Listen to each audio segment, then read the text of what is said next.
छा। तो चलिए बुलेटिन की शुरुआत करेंगे, लेकिन इससे पहले आपको सीधे ले चलते हैं कासगंज, जहां पर नई पुलिस लाइन का उद्घाटन किया गया। 724 करोड़ की जो परियोजनाएं हैं उसका लोकार्पण और उद्घाटन करते हुए सीएम योगी आदित्यनाथ नजर आए। साथ ही उन्होंने अपने संबोधन में क्या कुछ कहा, चलिए आपको वो भी सुनवाते हैं।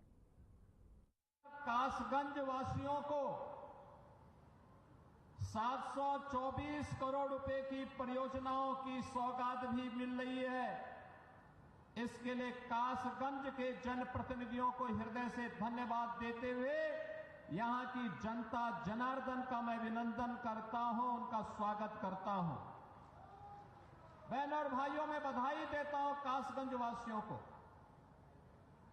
कि आज इतनी परियोजनाएं आपको प्राप्त हो रही हैं।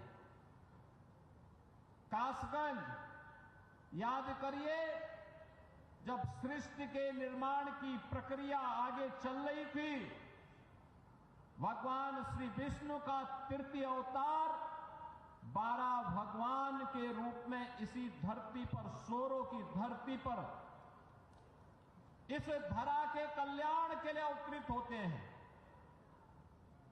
सोरों की इस पावन धरा को, जो कासगंज जनपद की पावन धरा है, इसको नमन करता हूं। और ये हमारा सौभाग्य है कि सोरों के इस आध्यात्मिक महत्व को हमारी डबल इंजन की सरकार ने समझा है। प्रधानमंत्री मोदी जी के विरासत और विकास के इस कार्यक्रम को हम लोगों ने समझा ही है, बल्कि उसको प्रभावी ढंग से क्रियान्वयन कैसे होना चाहिए, आज सोरों के अंदर चल रही विकास की परियोजनाएं, कासगंज के अंदर चलने वाली विकास की परियोजनाएं उसका उदाहरण है।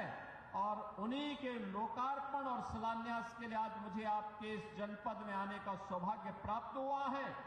इन सभी परियोजनाओं के लिए मैं कासगंज वासियों को हृदय से बधाई देता हूं, अपनी शुभकामनाएं भी देता हूं। बहनों और भाइयों, यूनिफॉर्म की क्या कीमत होती है और उसका क्या महत्व होता है, आपने अभी ऑपरेशन सिंदूर के माध्यम से पाकिस्तान की कमर को तोड़ने वाले भारत माता के बहादुर जवानों के शौर्य के माध्यम से देखा होगा।